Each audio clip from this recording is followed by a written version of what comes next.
최근 한 교육 방송의 육아 프로그램에서 달라도 괜찮아요 라는 말을 아이들에게 따라하게끔 가르치는 모습을 보았습니다. 달라도 괜찮다. 다름을 인정하는 것은 듣기에도 그 의미를 생각해 봐도 어떤 의미에서 참 좋게 느껴질 수도 있을 것 같습니다. 서로의 상황과 다름을 이해하며 그들을 존중하고 보호하는 것은 좋아 보이고 또 아주 선해 보이기 때문입니다. 그런데 그 사상에 조금 더 우리가 깊이 들어가 보면 이것이 우리의 신앙의 기준을 뒤흔드는 얼마나 위험한 것인지 또한 알 수 있다는 것입니다. 세상의 모든 것을 맞다 틀리다 또는 옳다 그르다 라고 판단할 수 없게끔 다름으로 받아들일 수밖에 없게끔 만드는 포스트 모더니즘의 사상에 기반되어 있다는 것을 발견하게 되기 때문입니다. 여러분, 포스트 모더니즘의 정의가 무엇인지 아십니까? 기존 사회의 규칙이나 권위, 규율, 통제 등을 해체하려는 경향을 의미합니다. 인류가 역사 이래 간직해왔던 옳고 그름의 객관적인 원칙을 거부합니다. 무엇을 판단할 때에 객관적인 판단 기준이 아니라 주관적인 판단의 기준을 잡습니다. 그리고 그 기준의 중점이 되는 것은 바로 자신의 기분입니다. 기분에 따라서 기준이 달라진다는 것입니다. 요즘 단어로 이야기를 하자면 취향 존중, 취존이라는 것이죠. 아무리 틀리고 잘못되고 이것이 죄라고 할지라도 내 기준에 맞고 내 기분에 좋으면 그것이 옳다라고 판단해버리는 것이 바로 포스트 모더니즘이라는 것입니다. 이로 인해서 우리가 살아가고 있는 이 세상은 지금까지와는 완전히 다른 엄청난 변화 속에서 살아가고 있습니다. 우리의 삶의 전 영역, 가정과 직장 생활이나 학교에서의 자녀의 교육 과정, 그리고 인간관계 또는 여가 생활이나 심지어는 교회 생활을 포함한 이 모든 영역에서 엄청난 혼란을 가지고 오고 있다는 것입니다. 그런데 문제는 우리 안에 이러한 변화가 너무 깊숙이 스며들어와서 이것이 문제인지조차 판단할 수 없는 시대가 되었습니다. 이미 이 포스트 모더니즘이 너무나 많이 우리가 물들여져 버렸기 때문에 그렇게 사는 것이 마치 당연한 것처럼 생각하며 살아가고 있다는 것입니다. 이 더 큰 문제는 이것이 신앙적 영역까지 침범하여 들어왔을 때 엄청난 이슈가 됩니다. 왜냐하면 이 사상은 우리의 신앙의 근간을 흔들어 놓기 때문입니다. 우리는 철저하게 하나님의 말씀을 따라 살아가는 그리스도인입니다. 하나님을 왕으로 섬기는 자들입니다. 그 왕이 되시는 하나님의 법을 따라 살아가는 하나님의 백성들이라는 것입니다. 그렇게 우리의 진정한 신분은 이 땅에 있는 것이 아니라 저 하늘 천국에 있다는 것을 믿으며 살아가는 존재가 바로 이 자리에 함께 예배드리는 우리 모두입니다. 그러나 이러한 시대적 상황과 문화로 인해서 창조주이신 하나님과 인간의 관계가 흔들리기 시작합니다. 창조주와 인간 사이가 허물어지고 인간과 피조물 사이가 다시금 허물어집니다. 세계관의 틀이 흔들리고요. 성경적인 절대 기준에서의 옳고 틀렸고가 이 포스트 모더니즘으로 인해서 사라지고 맙니다. 우리가 절대라고 말할 수 있는 기준 자체가 흔들리고 있다는 것입니다. 이제 우리는 세상 가운데 나아가서 성경만이 진리입니다. 성경이 진리입니다라고 말하면 이상한 취급을 받는, 그렇게 말하기가 힘든 세상을 살아가게 되었습니다. 성경이 옳다. 너희가 하는 행동은 죄악된 것이다. 너희의 행동은 잘못됐다. 그것은 죄다라고 말할 수 없는 기준이 없는 세상이 바로 우리와 우리의 다음 세대가 살아가는 이 시대라는 것입니다. 겉으로 드러나는 가장 큰 문제가 무엇입니까? 바로 성에 대한 문제이죠. 과거에는 이 불륜에 대해서 법적으로 제재를 했었습니다. 간통죄라는 것으로 말이죠. 그러나 이것이 헌법에 위배된다고 해서 더 이상 제재하지 않습니다. 또한 성별에 대한 문제도 마찬가지입니다. 여러분, 사람의 성별이 몇 개입니까? 헷갈리면 안 되시는데 여러분, 사람의 성별이 몇 개입니까? 2개입니다. 남성과 여성입니다. 그런데요, 이제는 이 성 자체를 이러한 성별로 분류하지 않고 젠더, 정체성으로 분류한다는 것을 알고 계십니까? 여러분이 잘 아시는 트랜스젠더와 같은 이런 젠더적 정체성. 그런데 놀라운 것은 이 젠더의 개수가 무려 80가지가 넘습니다. 80가지가. 몇 개만 불러드릴까요? 아까도 말씀드렸다시피 여러분들이 잘 아시는 트랜스젠더를 포함해서 바이너리 젠더, 논 바이너리, 시스젠더, 트랜스페미닌, 트랜스에스큘린, 에이젠더, 젠더리스, 그레이 젠더, 데미젠더, 안드로진, 유트로지스, 바이젠더, 젠더 플루이드, 젠더 플러스 팬젠더, 옴니젠더, 폴리젠더, 멀티젠더. 80개 중에 몇 개밖에 안 됩니다. 여기에 여러분들은 어디에 속해 있을까요? 이제는 어떤 설문조사를 할 때 내 성별을 찾기가 어려운 시대가 되고 말았다는 것입니다. 심지어는 동성애도 마찬가지이죠. 과거에는 이 동성애에 대한 인식이 어땠습니까? 더럽다, 징그럽다, 어떻게 같은 성별끼리 저럴 수가 있지? 공통적인 부분이었습니다. 그런데 이제는 시대의 일부분이 되어버렸습니다. 심심찮게 TV나 드라마를 보면 동성애를 가지고 지금 그러한 내용들이 너무나 많습니다. 자신과 친한 친구가 혹은 자신의 자녀가 동성애를 하니 그것을 받아들일 수밖에 없는 시대가 되고 말았다는 것이죠. 그러다 보니 제가 과거에 고등부를 맡으면서 동성애는 죄라는 이 설교를 한 후에 이런 질문을 고등부 학생한테 받은 적이 있었습니다. 아니 목사님, 동성애가 왜 죄입니까? 각자의 성적 취향이고 그 사람이 좋아하는 것을 막을 권리는 없지 않습니까? 이러한 질문 앞에서 제가 뭐라고 답했을 것 같습니까? 혹시 너도 동성애자니?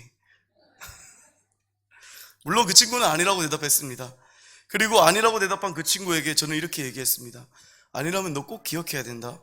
우리는 세상적 관점에서 보는 것이 아니라 하나님의 법과 성경적인 기준의 관점에서 바라보아야 하고, 하나님께서 동성애는 분명히 죄라고 하셨기 때문에 우리는 죄라고 이야기를 할 수 있어야 하고, 또 동성애를 하는 사람들을 우리가 미워할 것이 아니라 그들이 속히 그 죄로부터 벗어나도록 불쌍히 여기며 기도하며 우리가 끊임없이 권면해 주어야 한다는 거야. 여러분, 이러한 성적인 문제가 동성애에만 국한됩니까? 포스트 모더니즘으로 인한 사상으로 일어난 이런 성적인 문제가 이성 간의 문제에도 일어나고 있습니다. 여러분, 요즘 믿지 않는 젊은이들 사이에서 사귄다라는 뜻이 어떤 의미인지 아십니까 혹시? 우리는 성관계를 가집니다. 우리는 잠자리를 합니다라는 의미를 내포하고 있습니다. 결혼을 하지 않고 육체를 썩는 것이 너무나도 당연한 시대가 되어버렸습니다. 오히려 사귀면서도 어떤 성적인 관계를 가지지 않으면 이상하게 생각할 정도로, 그래서 그렇게 하지 않았던 사람들도 분위기에 휩쓸려 관계를 가져버리는 그런 시대가 지금 되어버리고 말았다는 겁니다. 제가 오늘 말씀의 서두에서부터 왜 계속 이렇게 무거운 주제들로, 좀 좋은 주제들, 밝은 주제들, 좀 재미있는 주제들로 설교를 시작할 수 있었음에도 불구하고 왜 이렇게 무겁고 우리가 다시 한번 고민하게 하고 우리의 생각을 조금 어지럽게 하는 이런 주제들로 말씀의 서론을 시작했을까요? 제가 앞서 말씀드린 이 모든 문제는 현재를 살아가는 우리 세대뿐 아니라 오늘 이 자리에 앉아있는 우리 엘틴, 또 우리의 다음 세대가 겪고 있고 또 앞으로 더 심각하게 겪게 된다는 것을 우리 성도님들께 말씀드리고 싶었기 때문입니다.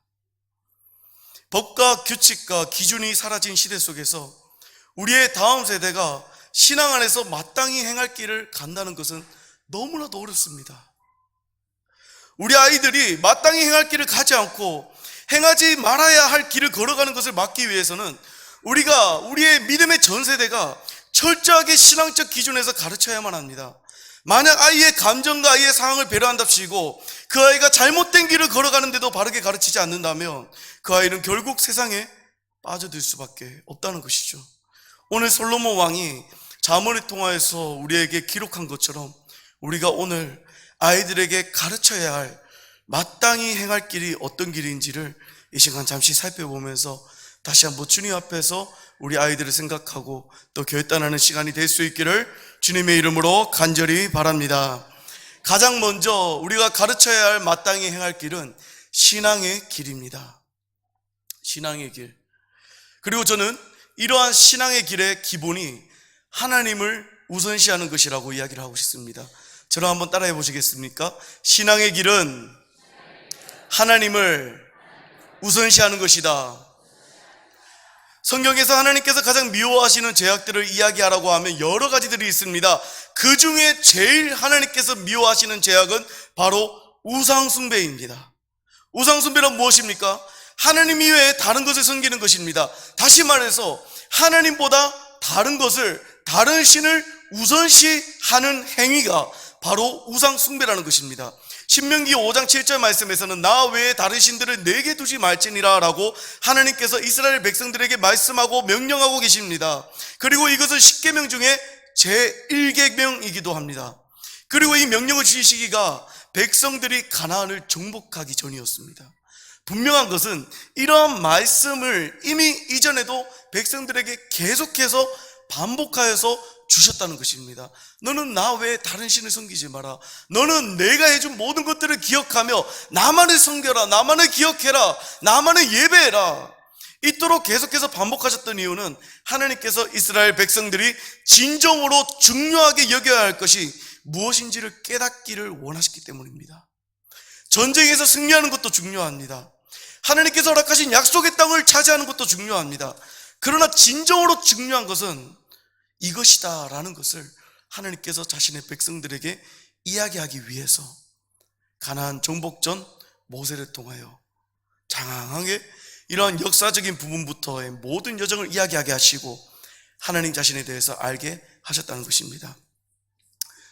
여러분, 하나님이 가장 중요하다, 이것은 우리 그리스도인에게는 너무나도 당연한 듯한 식상한 말일 수도 있을 것입니다. 하지만 동시에 우리의 삶을 되돌아보면 삶의 실제적인 부분에서는 지켜지지 않고 당연스럽게 여겨지지 않는 것이기도 하다는 것입니다. 하나님께서는 이스라엘 백성들을 여러 어려움과 고통의 상황에서 건져내신 분이셨습니다. 나 외에 다른 신들을 내게 두지 말지니라 라고 말씀하신 그 배경인 요단강 앞 모압 평지에서 가나안 땅의 정복을 눈앞에 두고 있는 시기까지 하나님께서는 그 백성들을 강권적으로 이끌어 오셨습니다. 그 하나님이 자신의 백성들에게 원하셨던 것들 중 가장 첫 번째가 바로 나 외에는 다른 신들을 내게 두지 말지니라 라는 것이었습니다. 당시 온갖 더러운 다신교적 우상숭배와 자연의 만물을 신으로 섬기는 범신론적 사고방식에 대해서 하나님은 경고하신 것이죠. 하나님을 모르는 자들이 중요하게 여기는 것들에 대하여 빠져들지 말라라고 말씀하는 것입니다. 그러한 문화와 사상과 관습에 녹아들어서 하나님의 백성으로서의 구별된 모습, 거룩성을 잃어버리지 말라라고 말씀하고 계셨다는 것입니다. 그리고 오늘 우리가 살아가는 이 시대가 그러한 시대가 아닙니까? 온갖 포스트 모더니즘적 문화와 사상에 녹아들어서 우리의 구별된 모습을 잃어가고 있습니다. 자녀에 대한 부분도 마찬가지이죠. 과거와는 다르게 아이를 적게 놓다 보니까 오히려 부모들에게 아이가 우상이 되어 있는 경우가 많습니다. 분명히 잘못된 행동을 아이가 하고 있는데도 말리지 못합니다. 아니, 말리지 않습니다. 왜냐하면 내 자녀가 세상에서 가장 귀하다라고 생각하고 있기 때문입니다. 심지어는 자기 자식뿐만 아니라 자녀까지도 하나님보다 다른 것을 우선시하게끔, 우선시할 수밖에 없게끔 만드는 추세입니다. 여러분, 학생 시절에 공부하는 것 굉장히 중요합니다. 제가 존경하는 목사님께서는요, 이런 말씀을 하셨습니다. 학생이 공부하다가 죽으면 그것은 순교하는 것이다. 에틴 따라해라. 학생이 공부하다 죽으면 순교하는 것입니다. 여러분, 학생이 공부하다 죽으면 순교하는 것입니다. 맞습니다. 학생의 신분, 학생의 본분은 공부하는 것입니다. 최선을 다해서 내게 주어진 상황 속에서 공부를 열심히 하는 것, 이게 학생들에게 주어진 사명입니다. 그런데요, 그 공부에 목숨을 거는 것이 하나님보다 우선이 되면 그것은 잘못된 것입니다. 학원 가야 되고 공부해야 된다고 예배를 드리지 않고 공부에 목숨을 건다고 은혜의 자리에 나서지 않으려고 하고 기도하지 않으려고 하고 공부할 시간이 없어서 하나님과의 그 관계를 중요하게 생각하지 않고 공부할 시간이 없어서 말씀을 읽기 위해 노력하지 않는다면 그것은 우선순위가 바뀌어버린 것입니다. 만약에 부모님들이 그러한 수준으로 아이들을 교육시키신다면 자녀를 죽음과 절망의 구렁텅이로 이끄는 지름길이라는 것입니다. 제가 겪었던 너무나 안타깝고 슬펐던 기억이 있습니다. 전도사 시절에 고등부를 맡아서 사역을 할 때였습니다. 참 열심히 신앙생활 하던 친구가 있었어요. 고2였습니다. 고등부에서 임원도 하고 피아노 반주도 하고 또 열심히 섬기고 정말 누가 봐도 야, 이 친구는 진짜 믿음이 있는 신앙이 있는 친구구나 라고 할 정도로 모두에게 기감이 되는 듯한 친구였습니다. 그런데 이 친구가 고3이 되면서 교회를 나오는 것이 점점 뜨문뜨문해지는 거예요. 뭔가 느낌이 이상해서 신방을 해보고 연락을 하고 만나보니까 이 부모님이 이 아이가 서울권에 있는 대학을 가야 된다고 주일에 학원을 보내기 시작한 겁니다. 부모님이 또 하필이면 교회 중직자세요. 이 친구는 너무 착해가지고 그런 부모님의 말씀에 순종해서 학원에 열심히 나갑니다. 그러면서 이 교회를 멀리하고 믿음을 떠나기 시작했다는 거죠. 그 친구를 만나서 이야기했습니다. 야, 누구야? 너 이러면 안 돼. 공부 열심히 해서 서울 가는 거 중요한데 네 마음의 중심이 어디 있어? 너 하나님 앞에서 바로 서야지. 예배 자리를 빠지면서 공부를 하면 그게 맞냐? 예배 자리를 빠지면 안 되는데 왜 이래? 그러자 그 친구가 대답을 하는 거예요. 전도사님, 엄마가 이 교회는 대학 가서 열심히 다니면 된대요. 많이 들어본 말이지 않습니까? 성경에도 부모님 말씀에 순종하라잖아요.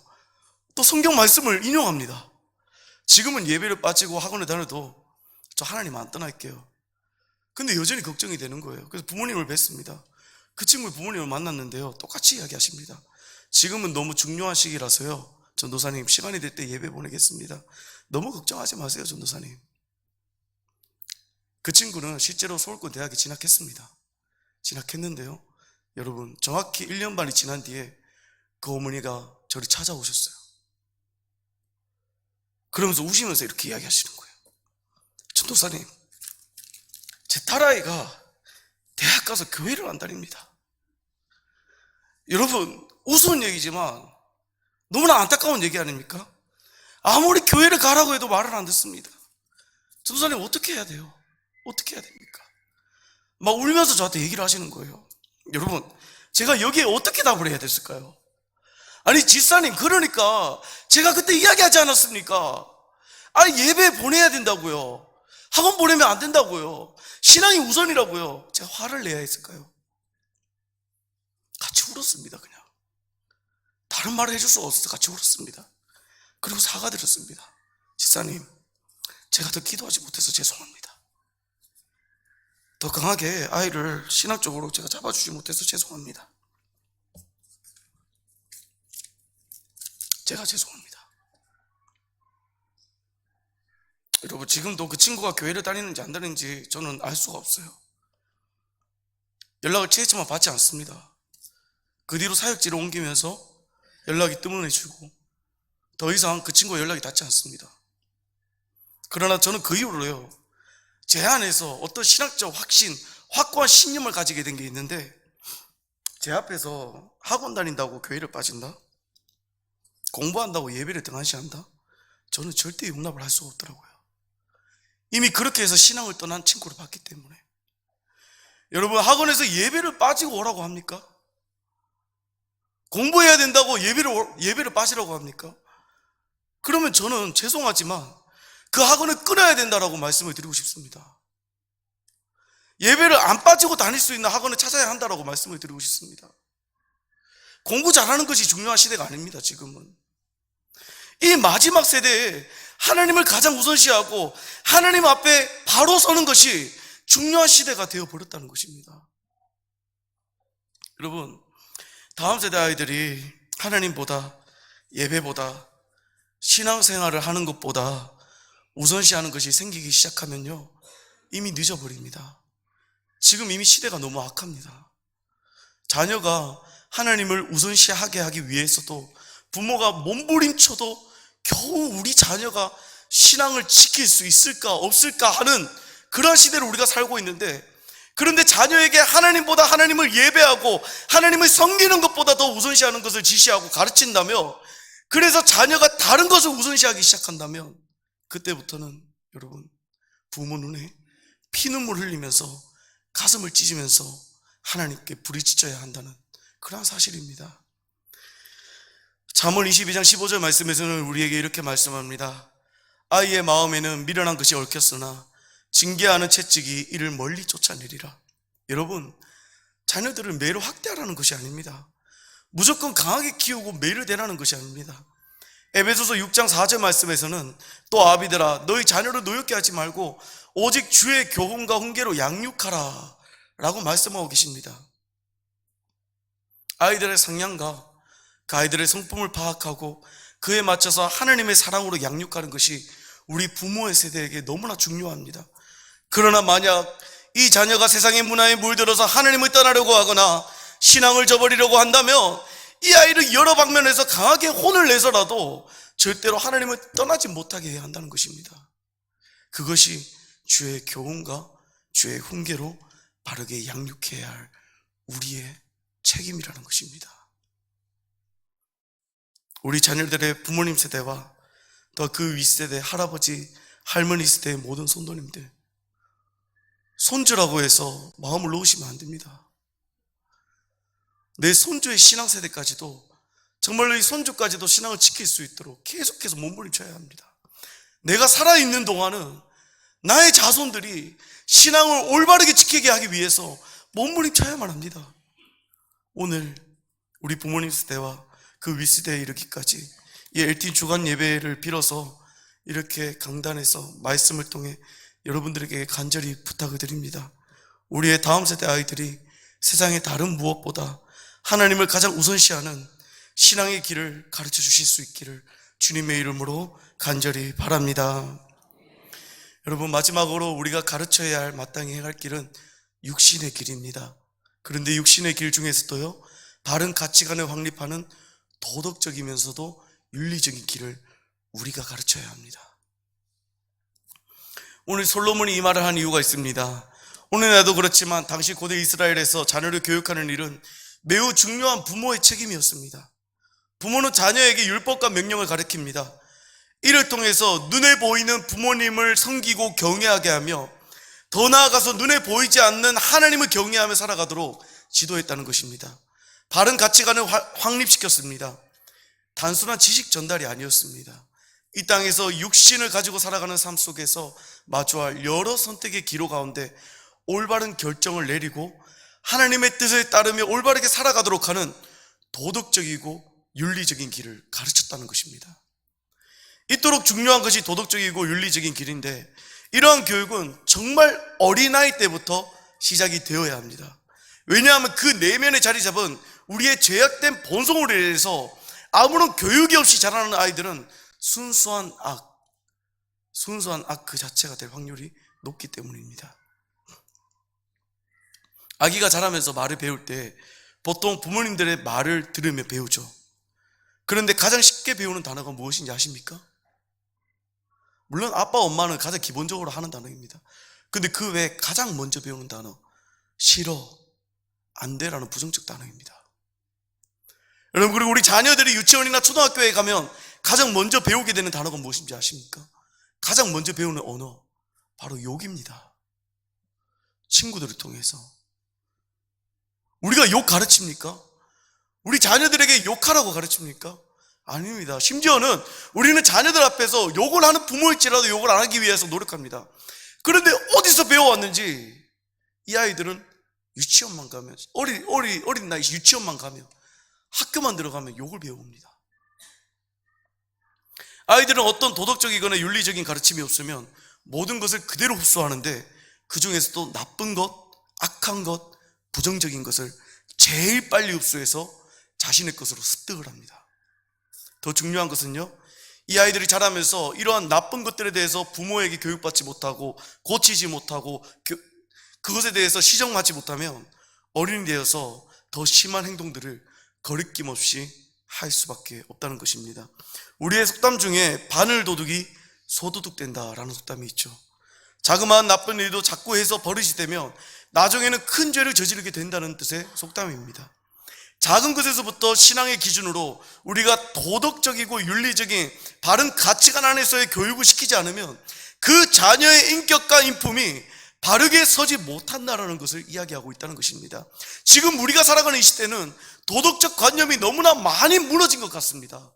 각 가정마다 자녀가 너무 귀합니다. 그러니까 자녀에게 해야 할 당연한 교육, 신앙적인 면뿐만 아니라 이 땅에서의 삶 속에 바르게 살아야 한다는 그러한 가치관을 심어주는 도덕적인 교육과 윤리적인 교육을 하지 않습니다. 아이가 어릴 때 행동하는 것들을 보면서 이 아이는 어리니까 이렇게 해도 저렇게 해도 괜찮고 당연하다라고 이야기를 합니다.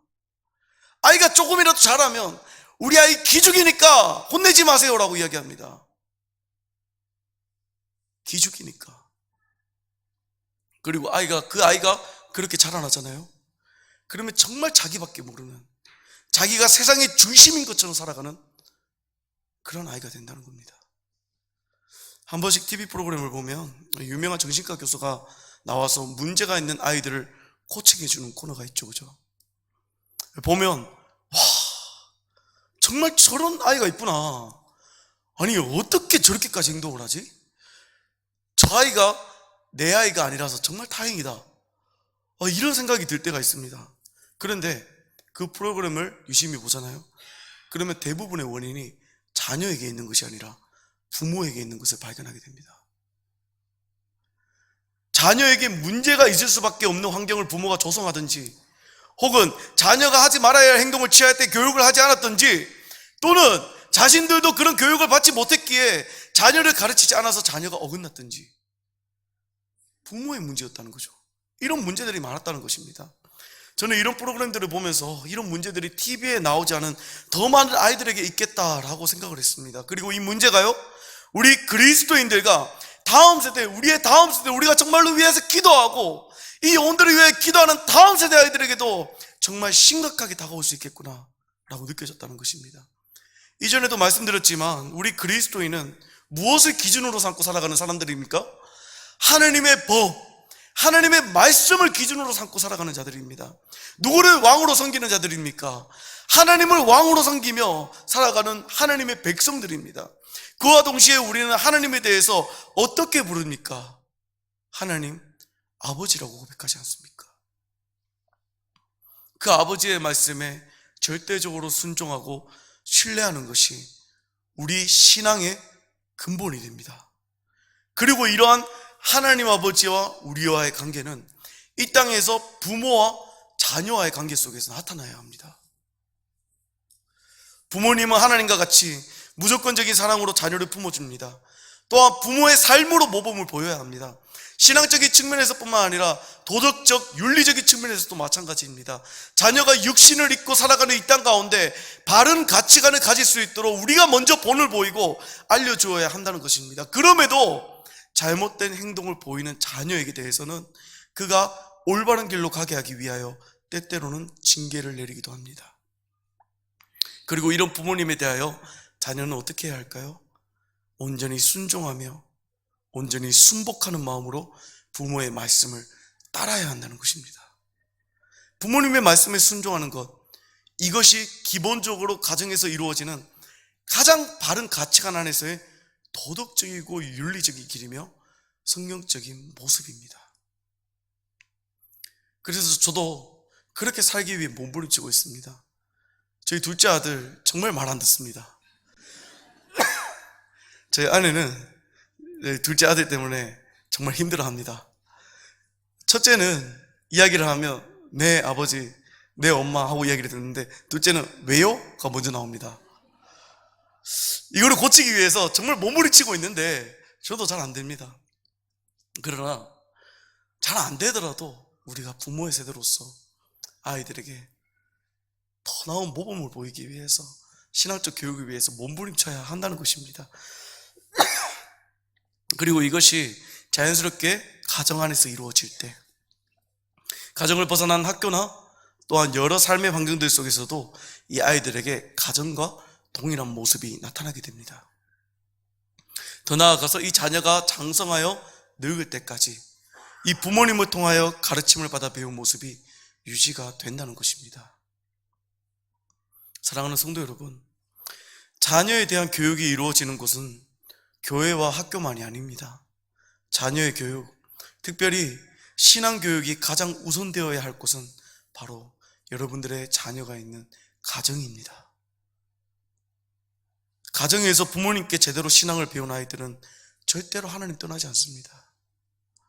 가정에서 부모님의 모습을 보고, 부모님의 바른 신앙의 모습을 보고, 부모님께 바른 가치관을 배우고 도덕적이고 윤리적인 교육을 바르게 받은 자녀들은 절대로 하나님 앞에서, 사람 앞에서 경거방동하지 않습니다.